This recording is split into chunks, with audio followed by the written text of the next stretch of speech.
नमस्कार, मैं राहुल ओझा आपके साथ। प्रधानमंत्री नरेंद्र मोदी की ईरान युद्ध की वजह से पेट्रोल डीजल का इस्तेमाल कम करने की अपील के बाद रूस ने कहा है कि तेल की आपूर्ति में भारत के हितों को कोई नुकसान नहीं होगा।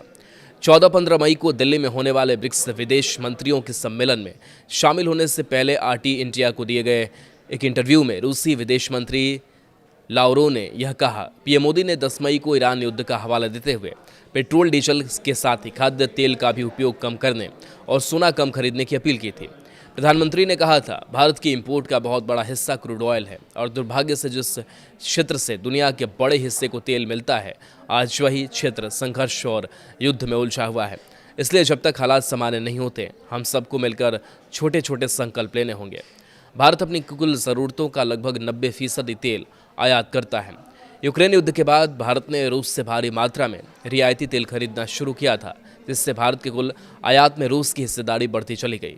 जुलाई 2024 तक भारत के कच्चे तेल आयात में रूस की हिस्सेदारी बढ़कर 44.6% तक पहुंच गई थी। हालांकि अमेरिकी दबाव और टैरिफ नीतियों के कारण जनवरी 2026 तक यह घटकर 20.6% रह गई।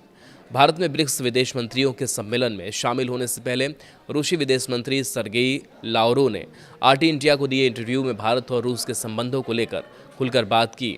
लावरोव ने कहा कि जो लोग रूस भारत दोस्ती के भविष्य को लेकर चिंता पैदा करने की कोशिश कर रहे हैं, मुझे लगता है उन्हें चिंता नहीं करनी चाहिए। कुछ वैश्विक ताकतें भारत और रूस के संबंधों को कमज़ोर करने की कोशिश कर रही हैं, लेकिन उनकी ये कोशिशें सफल नहीं होंगी। रूसी विदेश मंत्री ने कहा कि भारत और रूस के संबंध भारत की आज़ादी के समय से ही कायम है।